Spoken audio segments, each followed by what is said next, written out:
Good afternoon, everyone. My name is Jody Rabe Spotted Bear, and welcome to SPJ's 2024 Candidates Forum for the Board of Directors. I'll be moderating today, and just a bit of background from me. I previously served as an at-large SPJ director, and I currently serve on the SPJ Foundation Board as well as the Freedom of Information Committee. Also serving as moderator today is Claire Regan, immediate past president of SPJ, who also served as an at-large director and president-elect. She's also on the foundation board and serves on other SPJ committees. So today we have a series of questions, and each candidate will have 2 minutes to answer. As moderators, Claire and I will be the timekeepers. So we'll stick to 2 minutes just so we can get through all the questions and give everybody a fair amount of time. Now, Claire is going to introduce all of the candidates for us. Yes, good evening, everybody. Evening here in New York. The candidates for office for SPJ are Chris R. Vaccaro for vice president, and maybe you can give a wave when I introduce your name. We have for secretary treasurer, we have Sarah Catania and Rafael Almeida. At-large director, candidates are David A. Andelman, Gary Brown, Nicole DeCrisio, Kelly P. Kissel, and Patricia Gallagher Newberry, and Susan L. Rosenbluth. Welcome all. Yeah, Patricia was here. I don't know where she. Yeah, there she's back. Okay, Patty, we just introduced you.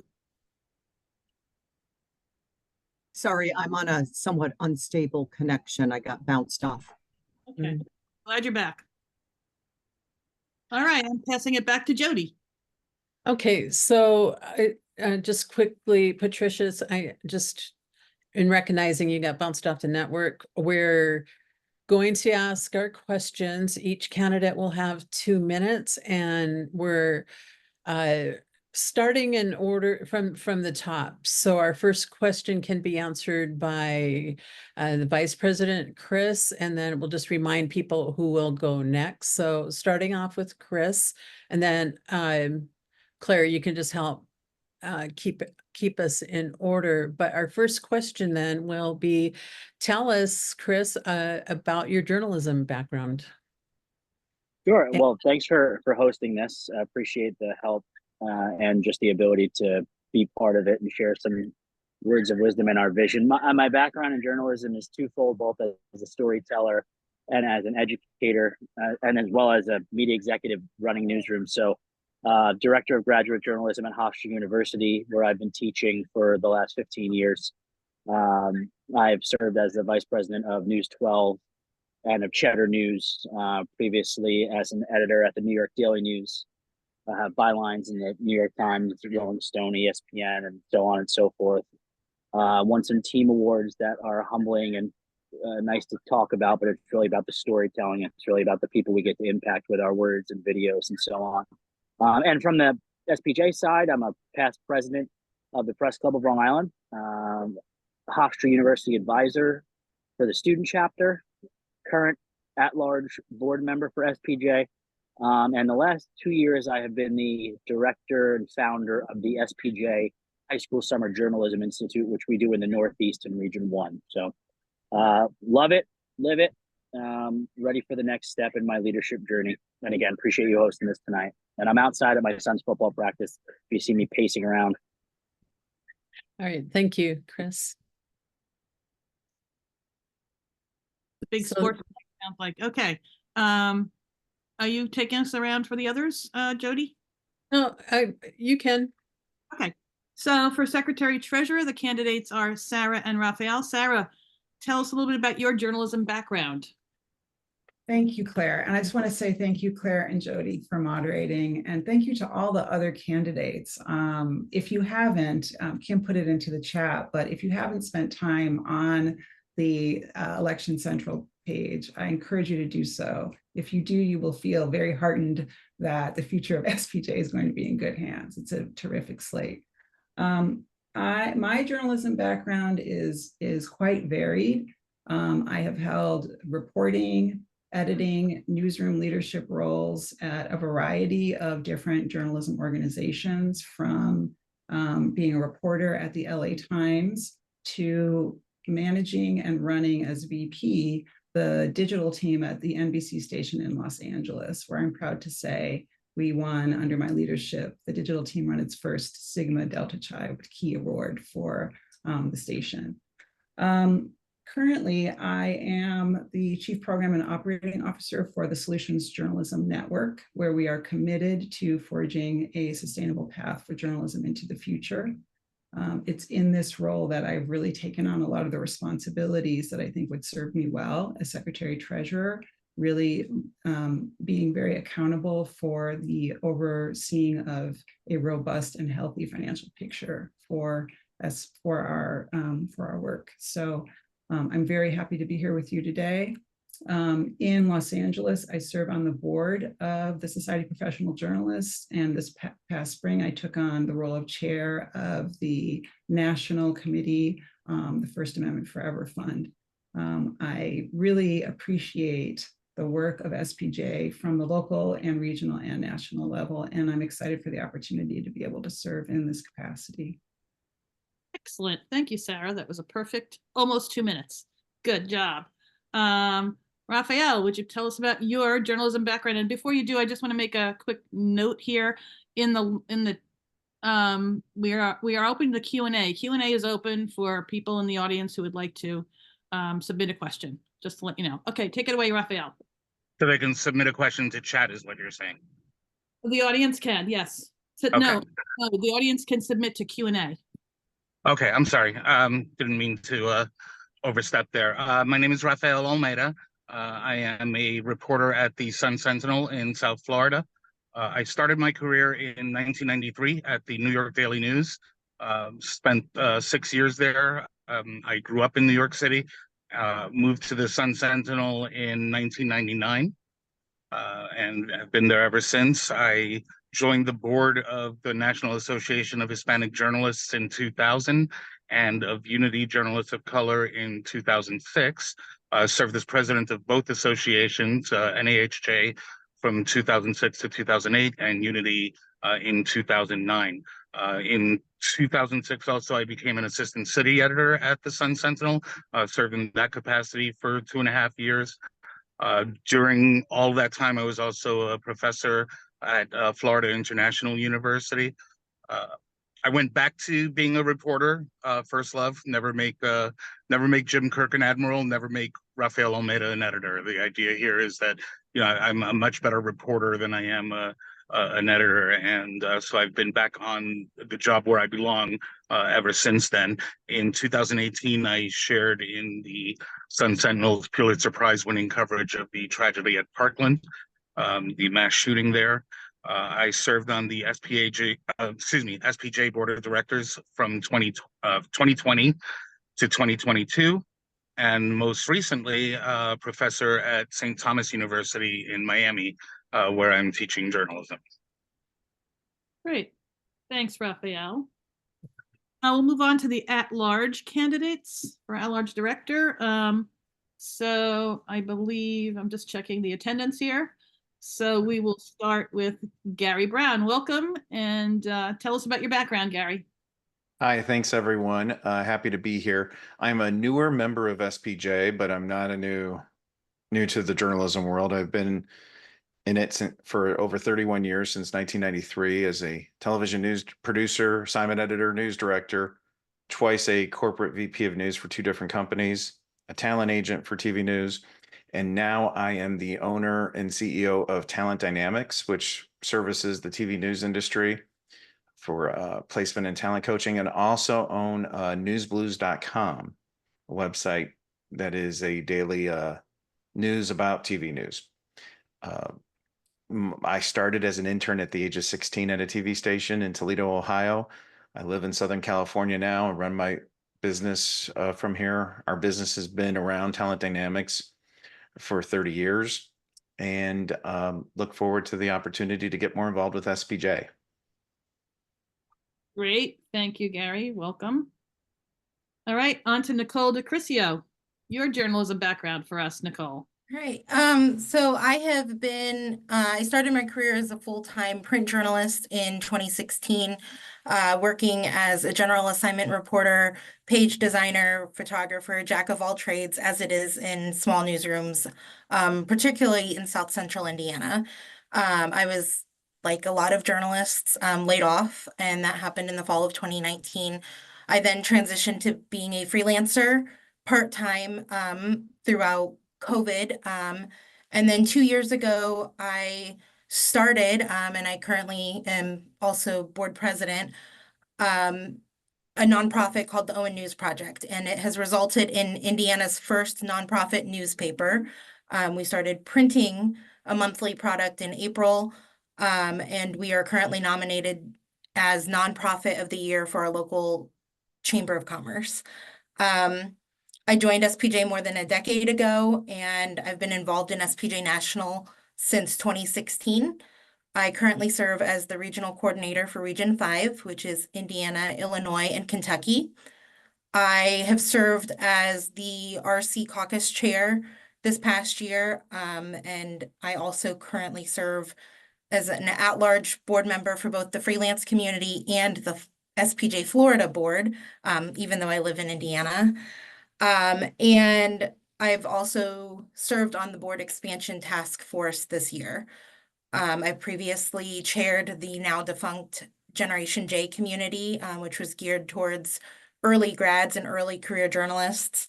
I've served on the membership committee, the nominations committee, and I currently, I don't know if I mentioned it, but I have served on the board expansion task force this past year as well.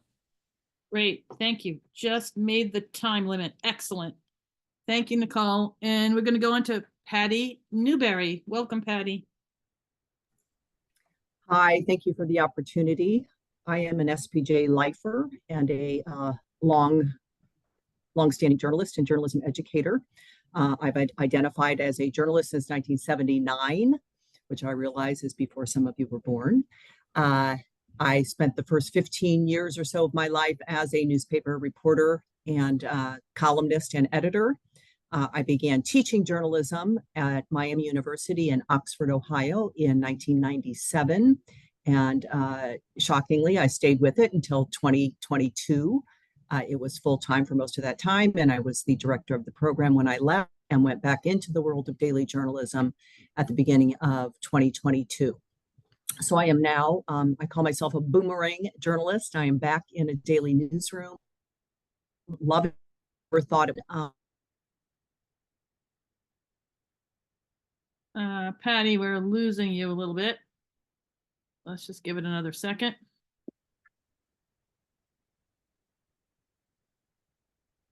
I think she mentioned her internet connection is unstable, right? So, Right. So I guess we'll just move on. Susan Rosenbluth, you are our next at-large candidate. Tell us about your journalism background, please. Sure. First of all, it's really such an honor for me to be here. You are all just awe-inspiring and kind of mouth open. You're terrific. I'm kind of new to SPJ, but certainly not to journalism. I started. I'm very sorry. Do you want Okay. me to continue, No, or we'll go back to you. We'll let Susan finish. Patty. sorry? We're on vacation actually. The internet's a little glitchy here.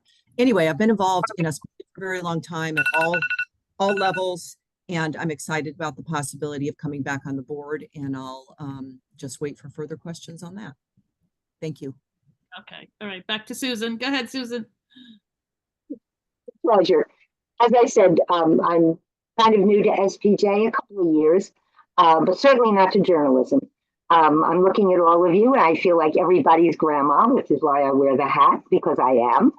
And I started writing in high school when I was asked to write for the local weekly, and the name of the column that I wrote, wait for it, was Newsin' with Susan.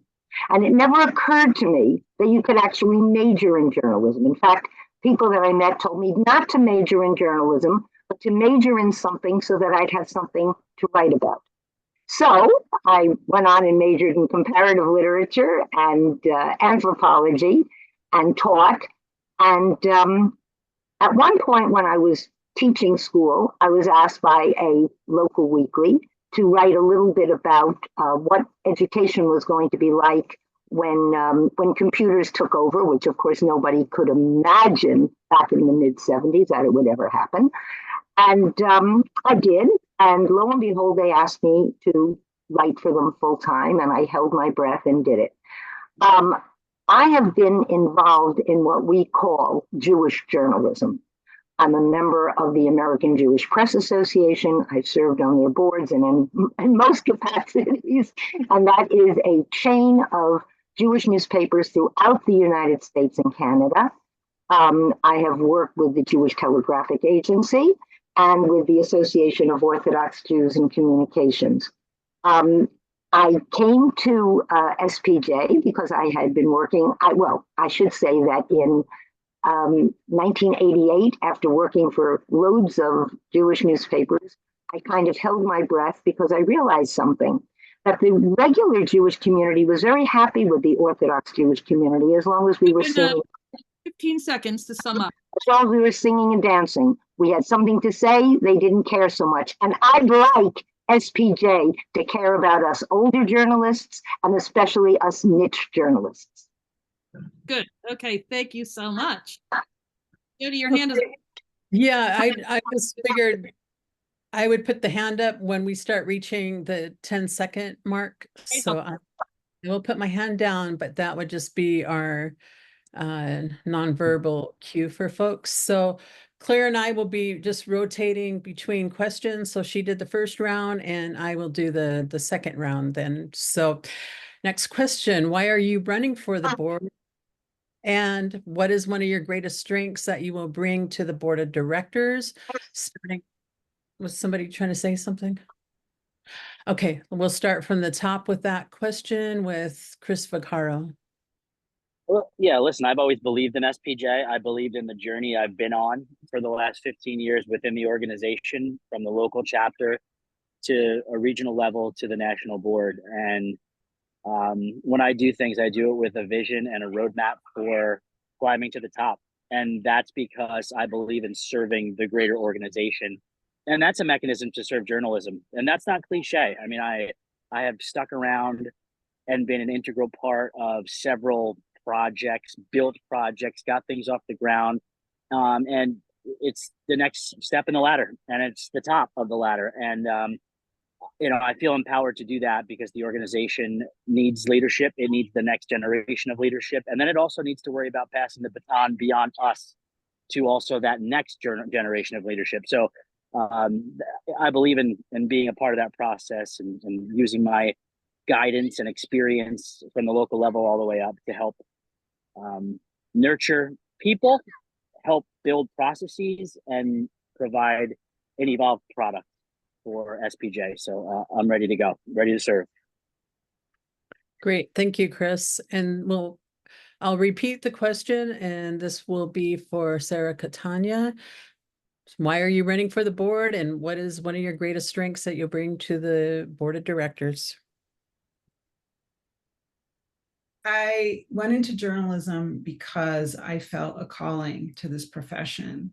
It is incredibly important to me fundamentally that journalism be robust and strong. And the reason that I joined the work that I'm doing now in my profession with a journalism support organization is I could see that our entire profession was in peril and what that meant for our society as a whole. What I've learned over the past 6 years in my leadership role at a journalism support organization is that no organization alone can do this. This work needs everyone. It needs SPJ to be strong. It needs SPJ to be clear. It needs SPJ to show up for its members and for all of journalism. And what I see that I can bring in service to this organization is the skills and expertise that I have gained in leading a journalism nonprofit. I understand what it takes to raise money, to be creative about how to find money, and how to make sure that every dollar that is raised is spent in service of journalism and journalists. So this is where and how I think that my combination of 3 decades as a working journalist in newsrooms in a range of locations, in a range of types of news organizations over time, combined with my role in an executive position at a journalism support organization with fiduciary responsibility, can serve SPJ at this crucial moment in securing a healthy financial future and a healthy future overall for SPJ. Thank you, Sarah. And we will move on to Raphael. Do you need the question repeated, or are you good? I'd like to repeat it just to be on the safe side. Yes. So why are you running for the board, and what is one of your greatest strengths that you will bring to the board of directors? Okay, thank you. Well, I'm running because I believe in this association. I believe in its promise, and I believe that it can and should be the nation's go-to expert on our profession. I've said this through several campaigns already. We have been in a situation where everybody is defining what good journalism is to the public, except for journalists. And I think that's something that we need to take ownership of, we need to take leadership of. As far as the expertise for this specific position, as I mentioned before, I have been president of NAHJ, where we faced a financial crisis that we faced down. We worked through months of difficult negotiations and difficult decisions to bring our finances under control, and we were successful in doing so, and then later became president of Unity Journalists of Color, where similar things happened. We needed to save our association from financial difficulties. Unity faced other issues that came to the fore later, after I was no longer president, so obviously couldn't do anything about those. But I do have the experience of tackling difficult financial issues, leading a non-profit association. And not to mention, back in 2020 and 2021, as a board member of SPJ, once again, we were faced with the COVID crisis and some difficult decisions that needed to be made there, balancing our public health responsibility and our responsibility to our mental health with our fiscal responsibility. I was the deciding vote to make sure that we were able to preserve both. And we did that. We saved, I think it was somewhere along the lines of $150,000 that we did not realize then how desperately we could not afford to lose that money. The reason that I took that stand and the reason that I cast that vote. Excuse me, Raphael. So I don't know if you were on camera, but when we put the hand up, that means you've got roughly 10 seconds. Oh. So we're at the past the 2-minute mark. So we're going to. Okay, I'll end it there. Thank you. Okay. And moving on then to our at-large directors. We'll start off with Gary Brown. The reason I decided to want to take this role was journalists now more than ever need advocates, both for our journalism and for our journalist. And when the financial crunch hit the organization last year, that made something in my head go that I could offer something to help. I'm a business owner. I have 11 employees. I am a small business owner. I've run newsrooms. I've helped run large TV groups, and I believe I can bring that expertise to the organization, and also awareness. That's another critical thing. This organization should be the dominant, preeminent organization for journalism, and we need to do more to make that happen. And that's what I would like to do.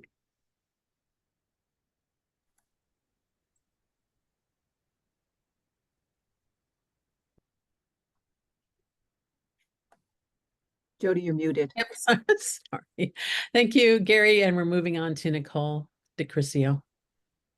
Okay, yeah, so my journey with SPJ, and I've shared it before and I don't have time to share it in 2 minutes, but it's been deeply rewarding for me. And at the end of the day, I believe in SPJ and journalism. I clearly can't stay out of the industry. And at the end of the day, why I'm running is both, I believe that I have the skills that will help SPJ in this moment in time, and it's what SPJ needs, but then also, our members at the last convention very clearly indicated that they want a regional coordinator perspective on the board. And so that was part of what has prompted me to run, because I have just spent 2 years as a regional coordinator. And in addition to that, one of the strengths that I have is both an institutional knowledge and new, fresh ideas. In addition, I just wanted to say that I have a deep knowledge of nonprofits, community engagement, fundraising, grant writing, and nonprofit best practices. And so SPJ isn't out of the financial woods yet. We've made strides, but without key strategic financial management, SPJ will be in the same position once the partnership with the foundation ends. Okay, thank you, Nicole. And we'll move the next question on to Patricia Gallagher Newberry. Thank you. I decided to seek to return to the board for 3 key reasons. The first is programming. I have always loved to be involved in SPJ programming. I think that is the reason we exist, to offer programs to our members that enrich their lives, that help them in their jobs, that create a community of journalism and journalists, that advocate for journalists, etc. And SPJ does some of the very best programming in the country. Number 2, we have a precarious financial situation. As Nicole just alluded to, we're on borrowed time with funds from the foundation. Our friends at the foundation have been generous in working out a memorandum of understanding for us that is in place for the next 3 years, but we really need to determine our financial future and our sources of revenue. I've been very excited to continue to serve on the Finance Committee the last number of years. I think our new executive terrific.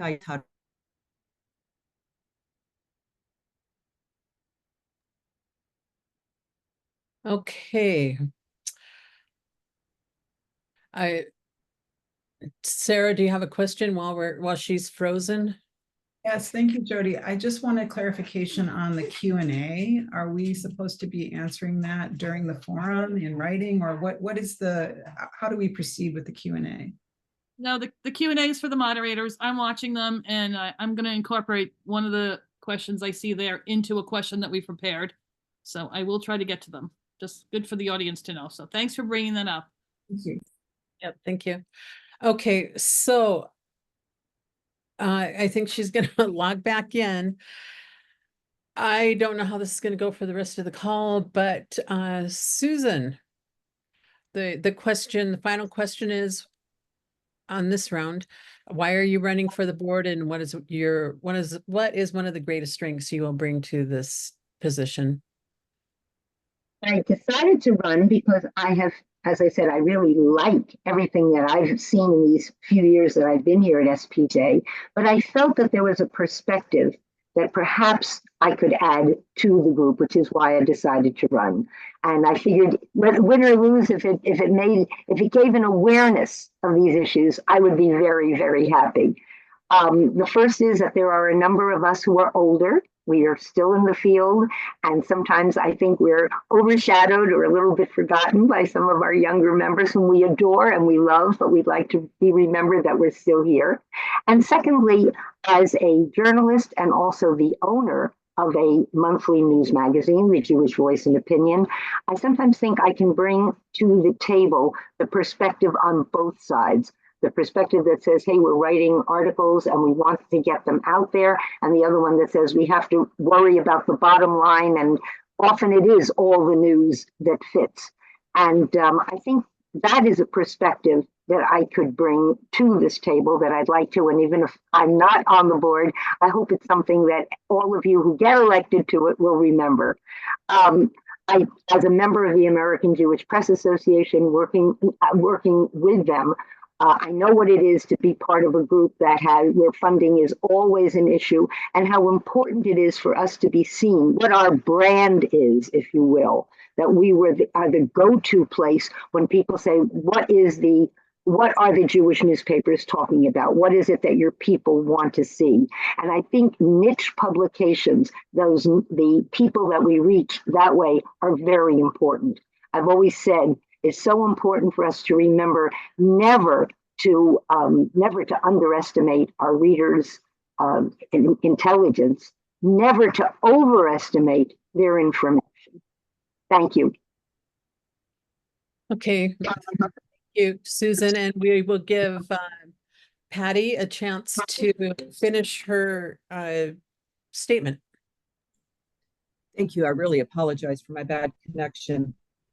I was going to simply say, Patty, I might suggest, because maybe you just take yourself off video and we just hear your voice, because it seems like when you start talking, right, then we tend to lose you, and we really want you to be able to complete your thought. So go ahead, continue. Thank you. thank you. Sorry for the disruption. My last part of my answer is that we do need to assess all of the things we do. We do so many things. We are so many things to so many different people. We've often been identified as the Swiss Army knife of journalism organizations. And we have tried to be disciplined and figure out who we are, but I think we need to really get serious about that so that we have a coherent value proposition to bring to potential funders, and that we can carry out the programming priorities that we set for ourselves. Thanks very much. Okay, thank you, Patty. And then Claire will move on to our next question. Yep, ready to go. And just to keep our forum moving along, I'm going to ask the candidates to take 1 minute for this next question. I think you'll be able to do it. It's about programming, and it's just sort of a brainstorm. Is there a program idea that you have that you'd like to share with the members? Something that you'd like to accomplish if you're on the board, and what would it be? And either a program or some kind of a service that we could give to our members. So that's the question. If you could keep it to 1 minute, that would be great. So we'll start with Chris Vaccaro. Yeah, what I've been building in the Northeast with the High School Journalism Institute should be in every region nationally. We need to build the next generation of great storytellers who also are SPJ members, who go into college and join and start their chapters at their SPJ institutions there. So I want more young leaders. I want more young SPJ members. And to do that, we need to build programming behind that. We need the TED Scripps modern version of a leadership institute for adults, for kids. We need high school journalists being trained properly by SPJ leaders. And, you know, I have another year to go before I become president, but I will work with Emily Block and Caroline Hendry to make sure we put the bones in place to adhere to some of the things that I view as my goals when I do become president. And yeah, it's all about leadership, next generation, education, and empowering people to be involved with SPJ. Great. Thanks, Chris. Appreciate you consolidating. Let's move on to Sarah. A program idea that you'd love to see come to fruition? Yeah, first, before I get into the idea that I will now share, I will say that I plus 100% what Chris just said about investing in the next generation of leaders through a real focus on leadership programming for young people. And I also agree that working with Emily and Caroline to ensure that that the foundation for that can be laid over the next year, and we can move forward on that.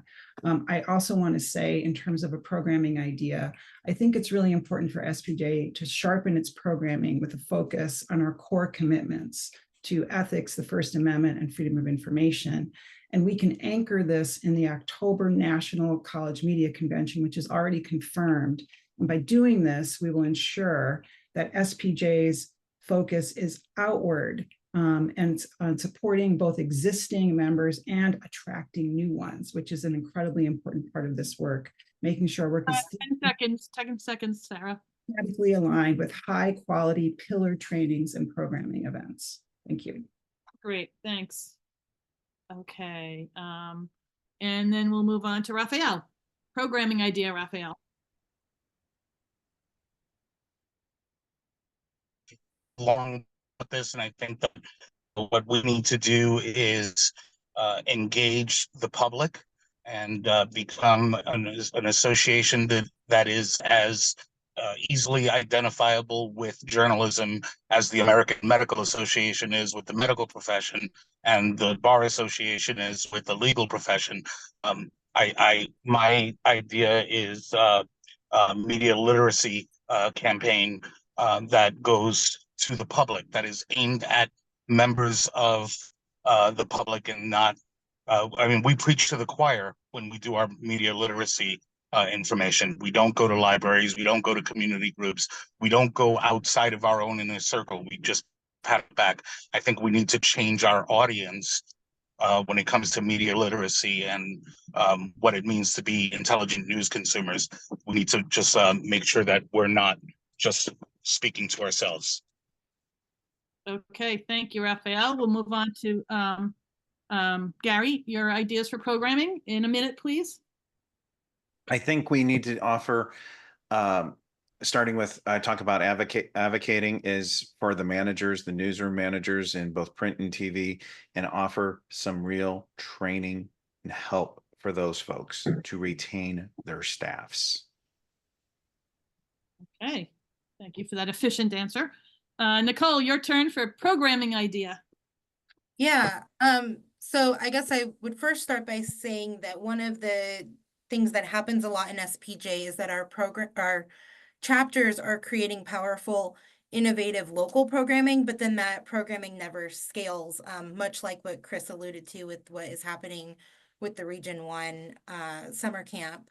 And so at this stage, with no national programming, any national programming would be a step forward. And particularly, I haven't fully developed my own idea, but I would love to explore partnerships with nonprofit news. That's a sector that, while SPJ can't be everything to everyone, has not had any intentional partnerships to bring in this kind of model. All right, is that a wrap? You good? That was perfect timing, thank you. Okay, and we will move on to Patty Newberry. Are you there? I am there. I took myself off video. I would like us to leverage 3 of our trademark programs and elevate them. First, ethics. It's our calling card. Our code of ethics is worldwide, and we need to do more, I think, to expand on that long tradition. We have a staff member whose primary duties are related to ethics.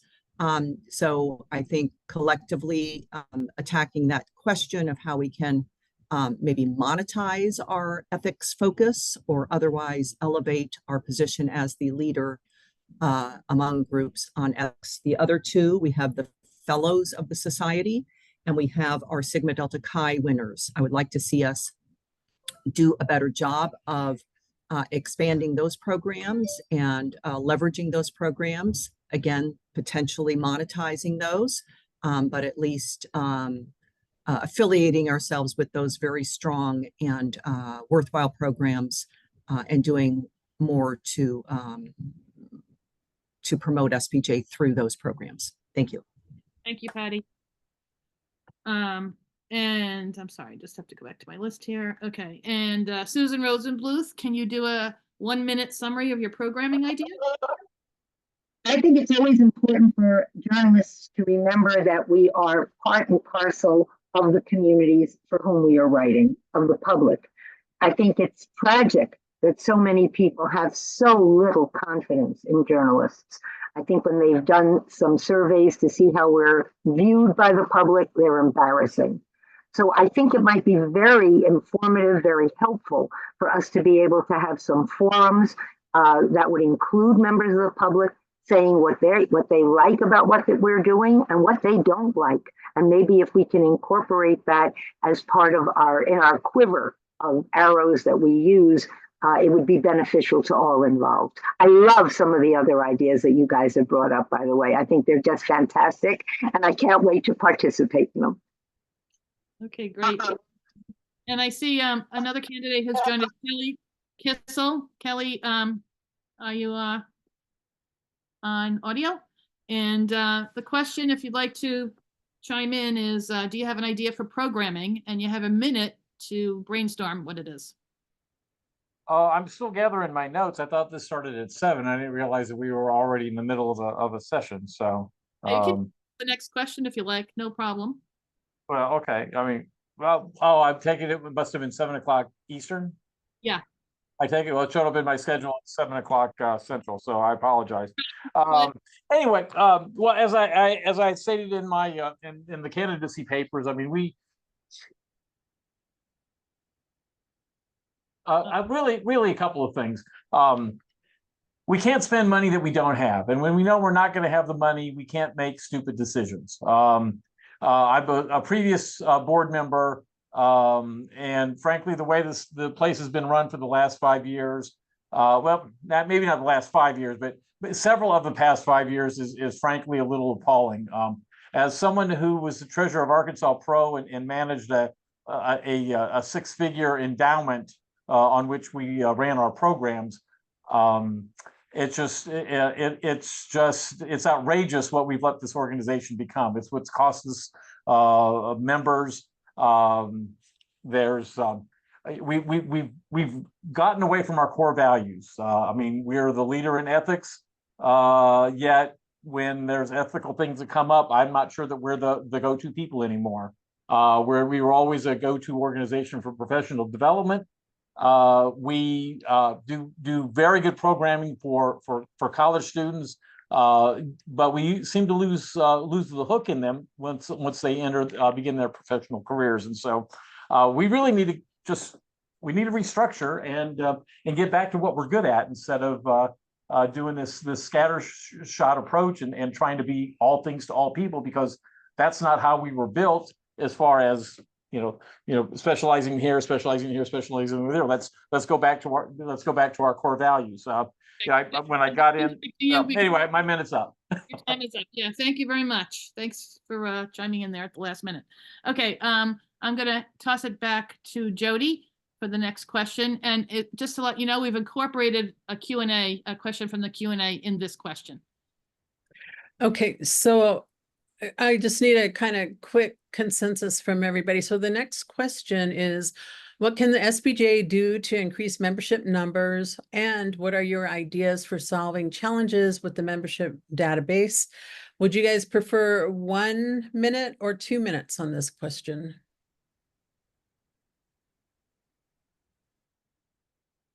I could go in a minute. Yeah, let's go in minutes so we can get some more questions answered. Okay. Starting from the top, Chris Vaccaro. All right, I'm just off camera for this question because I started driving home from my son's practice. But the membership database, obviously, constant issue and problem. I know Caroline is actively looking into that, assessing it. We'll make recommendations to the board about it with the help of several people. So while it seems like nothing's happening, there are things happening. We have a new executive director who had to assess the situation. So I'm confident something will happen. It won't be tomorrow. Well, it may not be this calendar year, but something will. And I'll work with Emily Block over the next year to make sure that does actually happen. In terms of growing membership, also, we're here to support Caroline do that. But it's everything we've all been saying, right? Because we've been scattered and, sort of lost sight of the true nature and purpose of SPJ. We're not talking about 1, 2, or 3 things. We're talking about 10. Let's get back to basics, own our core values. Core values has been said many times tonight, and market to that and build membership around that and show people we stand for something specific. It's marketing, it's PR, it's communications. And that's what we need to do. We haven't done enough of it. We've gotten away from it. So let's get back to basics. Okay, thank you, Chris. Moving that question on to Sarah Catania. For this campaign, I embarked on a listening tour and speaking to 24 key SPJ stakeholders. And membership is at the top of every list of everyone I've talked to. So I really appreciate this question. A couple of things that I think are really important are to consider lowering the bar for access to entry. We need to take a close look at the structure of our membership fees and how those, what we're charging people and what we can do to make it easier to gain access. The second part is it's actually my life philosophy, one of the sayings I live by, which is don't ask, don't get. Who and how are we asking people to join? This should be every person who's currently a member of SPJ should be enlisted to bring in one new member. How are we asking people? I actually heard this from people I talked to in the organization that, they just sort of found their way to SPJ. They were sort of sitting there and no one actually asked them. So I think these are 2 key areas in which we can focus to help grow our membership. Okay, thank you, Sarah. Let's move that on to Raphael. Am I on mute or not? We can hear you.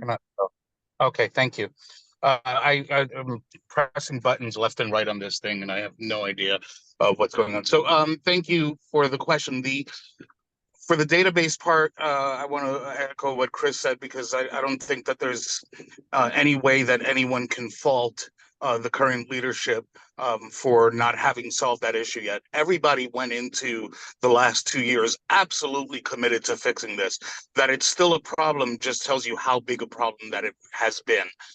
So I would never venture to second guess why that's the case. I'd much rather find out exactly what we can do to either make demands of the company that we're working with or talk to our legal folks about withdrawing. The ideas that have been mentioned about growing membership are all positive, of course. I think that raising SPJ's profile, raising our name, and planting that SPJ flag and letting people know who we are, where we are, what we stand for, that is going to draw people to us. People want to join something they think is making a difference in the real world, not just, oh, well, we're doing a professional development program. That's fantastic, but so is everybody else. Hey, all right, Raphael. Thank you. You get the idea. You can't see the hand up, but that's our No, tense. that's part of my issue here. Thank you. I know. Okay, thank you. Moving on, let's see here to our first at-large director candidate, Gary Brown. Well, on the database, I'm not totally familiar with the issue, but I operate a database every day that has 82,000 names in it. And I just went through an upgrade and I know what it's like. And one of the things I would do is I would bring that background to help in this situation. As far as membership, it's a bullhorn. You need a bullhorn. What I saw at the last conference was from last year in Vegas is you had the young journalist in school, and then you had people who were long tenure journalists, and we have to appeal to that the middle group that was not there. And we do that through advertising. And I have a bullhorn that I would gladly help with that with newsblues.com. Great, thank you. And Nicole, you're familiar with this issue. What is your thoughts on this? Yeah, so I think that it absolutely has to be a priority.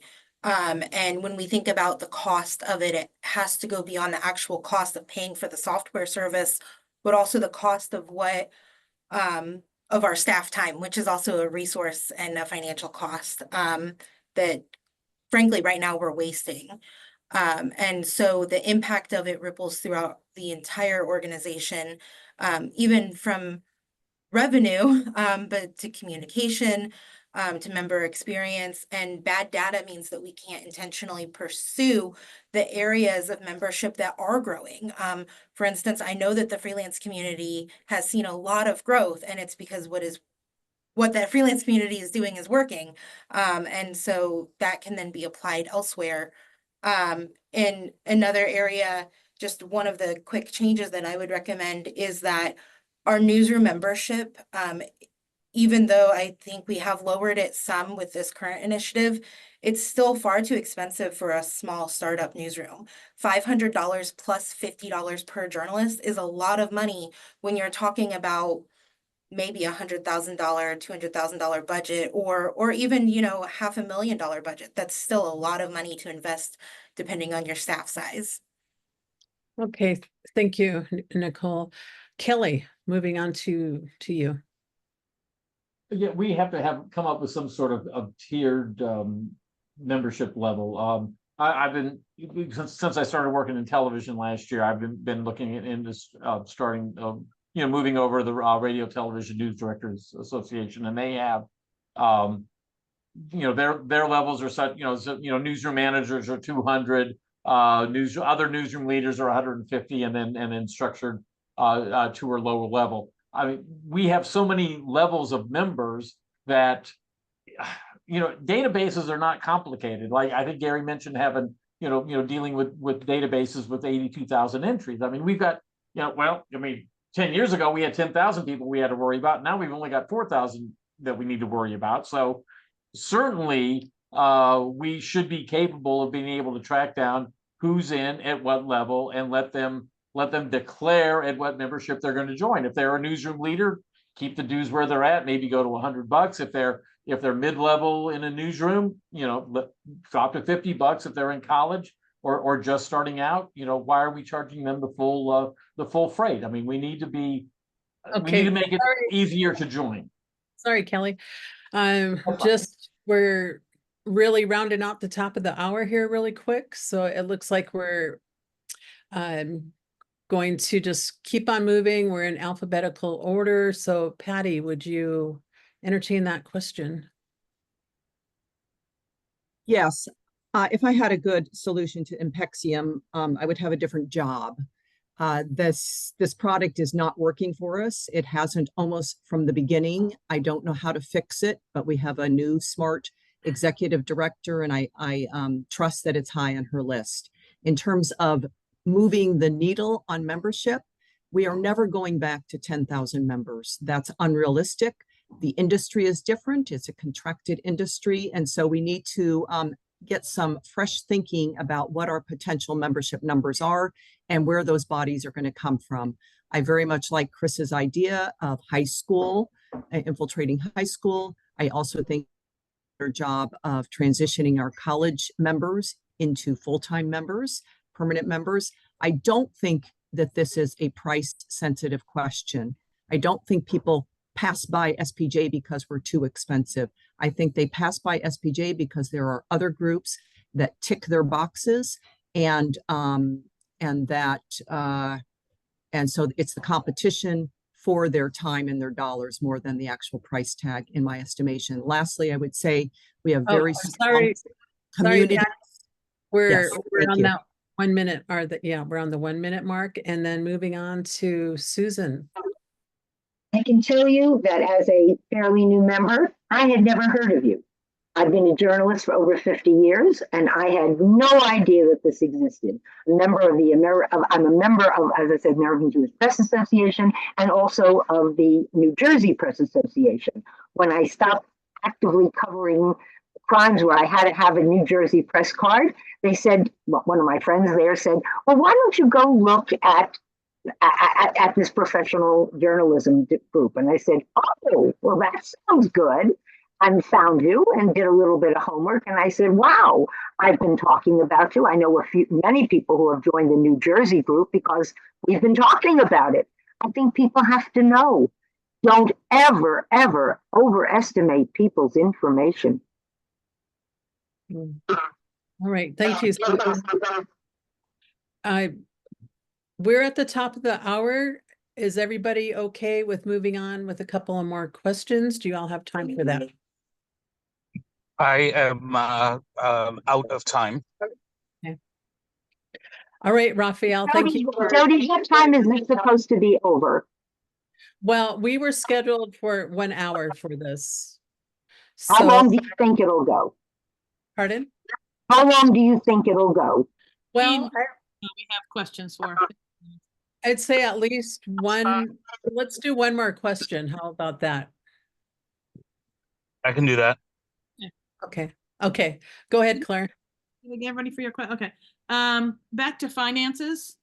Let's talk about your ideas for strengthening the financial status of SPJ. We've had some challenges, of course, in the last couple of years. And any ideas for generating revenue, bringing some revenue into the organization? All right, let's try to keep it to a minute, please. We're going to go to the minute again. So let's start with Chris Vaccaro. Be able to stay? Yes, he's there. Yeah, I'm here. Sorry, still driving, but we have a fiduciary responsibility to be fiscally conservative for the foreseeable future. Every single line on each year's budget needs to be scrutinized, and that is just a matter of balancing what we have now. It's a matter of working closely with the foundation as well and making sure that relationship stays strong and everybody is transparent and on the same page. In terms of generating more revenue, well, if some of these membership ideas play out, that's perhaps another revenue line. But I also think there's ways to extract revenue from the local communities, from other foundations, from potential donors. And I know SPJ has contracted a third-party agency, and one individual is helping on a national level. Maybe he's rolling his sleeves up locally to help. So we haven't even scratched the surface yet with that individual and that firm. So I believe there is untapped revenue out there. We have to figure out strategically how to get it. And that process is just unfolding. So I will work closely with Emily Block and Caroline Hendry and the national board on doing a lot of that in the coming months. So there's no perfect answer to this question. Nobody will have that, but it's a concerted effort to be conservative, but think outside the box. Good. Thank you. Thank you, Chris. Okay, moving on to Sarah for your ideas on strengthening the financial situation. Well, first and foremost, I think we need to be very clear and transparent about the goals and the progress being made. And we can do that by creating a financial health dashboard that we would post on the SPJ website that would show the goals and the progress. And any member could see at a glance what's happening. This goes to what Chris was saying about having accountability and making sure that we are being fiscally responsible and conservative. And this would also create a sense of ownership among the members and rebuild trust that has been broken over time because of the problems with the finances. In terms of the fundraising part, one idea that I think is definitely worth exploring is looking at opening the foundation's development committee to SPJ board members. This would follow the example that that was set this year by the president of SPJ, inviting foundation board members to SPJ's finance committee. We have so many smart people at the top of this organization. We need all these minds working together on these two key areas of finance and development. Yep. Thank you, Sarah. We're just tight on time here, but we'll. Raphael? Yeah, can somebody ring a bell when I have 10 seconds? I wanted to point out that good programs are what get good funding. What we need to do is, take some of these ideas that we've talked about. They all need to be sponsored, and we need to look for these sponsors in places where we may not have looked for them before. I do have some ideas about that. Chris mentioned the development team coming on, so that clearly they're going to look at things as well. I don't want to step on their toes. I wouldn't want to suggest something that they're already working on and mess anything up. But on the individual level, I think we're asking enough of our members. I think that you don't get money when you don't ask. So I'm going to become a lifetime member of SPJ. I did that 3 years ago. I'm proud of having done that. It is a commitment. It is a financial commitment, but I think that it would be something that shows everyone that we're serious about raising money because we're serious about giving it ourselves. And finally, There's the bell. We lost him. Okay, we'll go on to Gary. Gary, you're up next. I think before you can Go get ahead, people Les. to contribute, you need to get your ducks in order. And the first thing is you got to zero base the budget. There needs to be, the first priority needs to be to figure out what can be done expense wise, and no stone can go unturned, and there can be nothing off the table. Does that include, do you continue to publish Quill? Does that include the staffing at the at the executive level? I mean, what is our staffing and what is needed? You have to look at all that. And then once you do that, then you go out and try to get you go out and try to get the funding, knowing it's going to be a tough year next year. And you have to look in different places. And I think also the membership costs do need to be part of that conversation. Should they be increased at certain levels? Great, thank you. Nicole, your thoughts? Yeah, so I would say that to me, it sounds really counterintuitive, but the easiest way to help financially is to create programming. And it sounds weird because you have to spend money for programming, but programming is one of the easiest things to attain grants for, which then means that SPJ, at least in the first year of trying that programming, isn't paying for it. And good programming then reaps benefits in membership engagement, goodwill, and membership growth. And then I guess like the other financial change is that a key reminder that the entire board has a fiduciary responsibility, and that means being actively engaged in reviewing and knowing the finances, because one of our biggest mistakes has been that we've placed that responsibility solely on the executive director, the finance committee chair that's traditionally been the secretary treasurer, and then the finance committee, and the whole board has not been involved in that process. Okay, thank you, Nicole. Kelly, we're back to alphabetical order, so you're next for financial thoughts.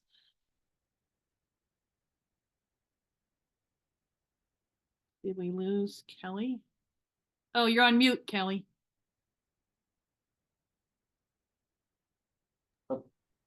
There was somebody mentioned earlier that that we have a fiduciary responsibility, at least for the foreseeable future. That's an incorrect assessment. I know when Patty and I were on the board previously, I mean, we swore an oath to SPJ that we would be fiduciary responsible perpetually. I mean, you have to mind the store. When we reduced from 23 board members to 9, we lost some of that oversight. And one of my suggestions would be to grow the board back a little bit somehow, maybe perhaps try to get the regional directors back into it, just to increase the oversight over the organization. Secondly, I think we need to pursue grants. I mean, I think that's fairly obvious in journalism these days. And a lot of times you just have to ask. New Orleans this weekend is hosting regions 8 and 12 in a joint meeting. I went into the owner of my station 2-3 weeks ago and said, hey, I need about $1,000 to help finish the expenses for the convention. And they were like, where do you want us to spend the money? I mean, so all you got to do is ask people. I mean, people want to help journalism grow. We just have to ask. I mean, I think everybody knows what SPJ's problems are. We're past the minute mark. Okay, and Patty Newberry, your financial thoughts. I think the contributions bucket is the most fruitful at present. So grants, donations, foundations, etc. And I know that Caroline is laser focused on that and is leveraging some of her relationships to make that happen. I'd like us to resume a mindset that we can make money on conventions. We have lost money on our most recent conventions, but they can be money makers, and they used to be money makers. And I think that should be a priority.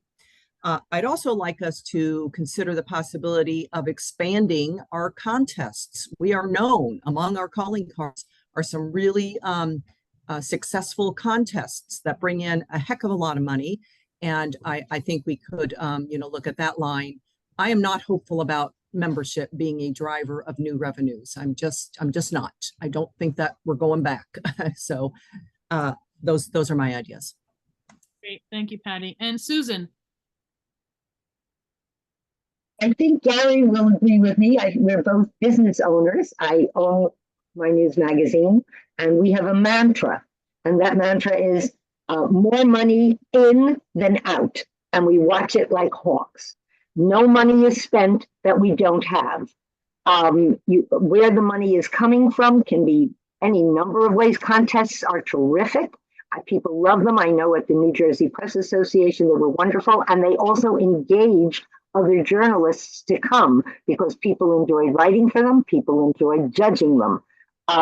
Any program that you have that can be financialized, that you can find a way to bring money in, means there'll be more money to spend. You have to spend some to make some, but you have to watch that bottom line like a hawk. Thank you. I'm going to toss it back to Jody. Jody, you get to decide about whether we have one more question, the last one perhaps, but it's up to you. Yeah, I think just if everybody's schedule is like mine, you might have something else going on right after this. So let's end the call. I want to thank everybody for taking your time out of the evening and sharing all have wonderful ideas, and best of luck to each of you on your candidacy. Yeah, Claire, any parting words? thank you for volunteering. You're all volunteers, and your time as volunteers to be candidates is appreciated. Thank you all. Thank you. Great rest of the day. Okay, good night.